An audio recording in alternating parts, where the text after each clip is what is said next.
Assalamualaikum. Sebelum kita mulai, saya ingin mengucapkan turut berduka atas apa yang terjadi di Pulau Sumatera. Semoga teman-teman di Pulau Sumatera bisa melewati bencana ini. Baru-baru ini Pulau Sumatera diguncang tragedi besar.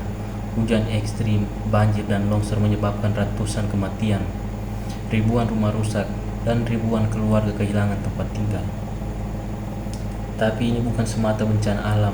Kita perlu bertanya keras, apakah bencana ini juga hasil dari pembiaran puluhan tahun, perusakan lingkungan, alih fungsi lahan, pengabaian sistem drainase yang akhirnya terbayar mahal.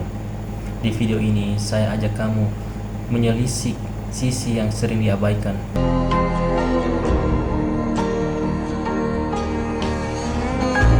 Fakta terbaru banjir 2025 di Sumatera. Menurut laporan resmi Badan Nasional Penanggulangan Bencana, sepanjang 2025 sebagian besar bencana alam di Indonesia, termasuk di Sumatera, didominasi oleh banjir dan cuaca ekstrim. Hingga pertengahan Oktober 2025 saja, tercatat ribuan kejadian banjir. Pada akhir November 2025, bencana banjir dan longsor hebat di beberapa provinsi di Sumatera seperti Sumatera Utara, Sumatera Barat, dan Aceh tercatat menewaskan 303 orang dengan ratusan lainnya hilang dan puluhan ribu keluarga mengungsi. Salah satu provinsi yang menetapkan status siaga darurat adalah Sumatera Barat setelah puluhan kecamatan terdampak banjir, longsor, dan angin kencang.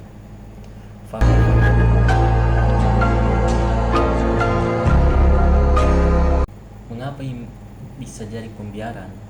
Yang pertama, alih fungsi lahan dan deforestasi. Hulu rusak, hilir yang bayar. Banyak wilayah daerah aliran sungai di Sumatera telah mengalami deforestasi, alih fungsi lahan, pembukaan hutan untuk perkebunan atau pertambangan yang melemahkan daya tampung hulu terhadap hujan. Ketika hujan ekstrim datang, cadangan serapan air tinggal sedikit. Hujan langsung mengalir ke sungai, sungai meluap, banjir bandang datang ke hilir. Kedua, infrastruktur drainase dan tata ruang yang lemah. Banyak kota atau desa di Sumatera berkembang tanpa perencanaan drainase yang matang, sehingga saluran air sempit, alas sungai ditebas, area resapan dikorbankan. Ketika hujan deras datang, air tak bisa diserap atau dialirkan dengan cepat, terjadi genangan dan banjir. Ditambah proyek pembangunan hulu hilir sering tidak mempertimbangkan resiko hidrologi jangka panjang. Ketiga, urbanisasi cepat tanpa mitigasi lingkungan dan peringatan dini efektif. Luas wilayah terbangun di pinggir sungai atau dataran rendah meningkat. Rumah dibangun di sepandan sungai. Hutan digurus, sempadan sungai sering dilupakan tanpa peringatan dini dan edukasi mitigasi. Ketika hujan ekstrim datang, masyarakat tidak siap, risiko banjir semakin tinggi. Keempat, kebijakan dan pengawasan lingkungan yang lemah. Perizinan alih fungsi lahan, perkebunan, atau pertambangan sering sulit diawasi secara konsisten. Sanksi terhadap kerusakan lingkungan minim, regulasi kadang longgar, menjadikan eksploitasi sumber daya alam menjadi lebih mudah daripada konservasi. Semua poin di atas menunjukkan banjir besar bukan cuma soal hujan, ini keputusan manusia dan sistem selama puluhan tahun.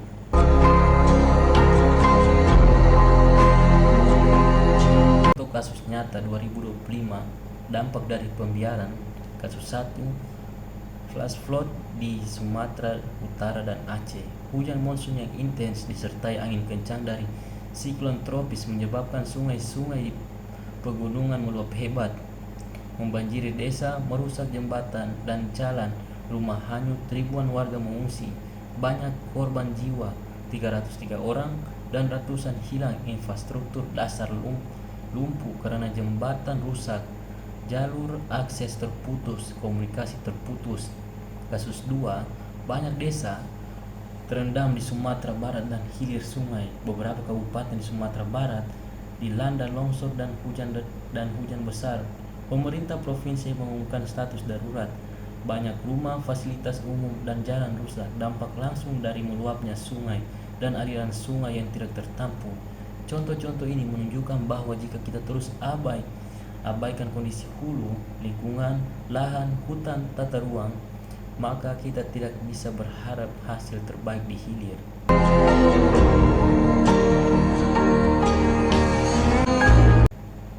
Dampak jangka panjang, apa yang kita hadapi kalau tidak berubah? Krisis kemanusiaan dan sosial, korban jiwa, pengungsian massal, trauma masyarakat, rusaknya mata pencaharian, pertanian, nelayan, dan usaha lokal. Kedua, kerugian ekonomi, biaya perbaikan infrastruktur, kehilangan produktivitas, harga komoditas naik, beban bantuan sosial meningkat.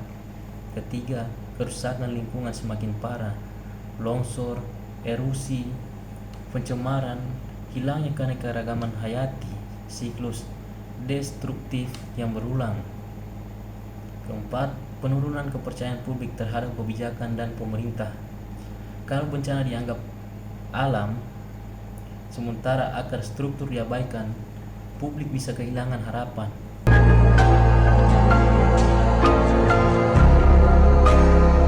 Solusi dan langkah konkret tidak cukup hanya menangani dampak.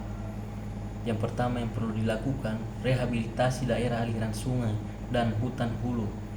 Rebonisasi, penghentian alih fungsi hutan sembarangan, penghijauan kawasan lereng, dan tangkapan air. Kedua, perbaikan tata ruang dan infrastruktur drainase, penataan pemukiman, zona resapan, saluran air yang memadai, larangan bangun di sepandan sungai. Ketiga, penegakan hukum dan regulasi lingkungan yang ketat agar alih fungsi lahan, penebangan, pertambangan, dan perkebunan ilegal bisa dicegah.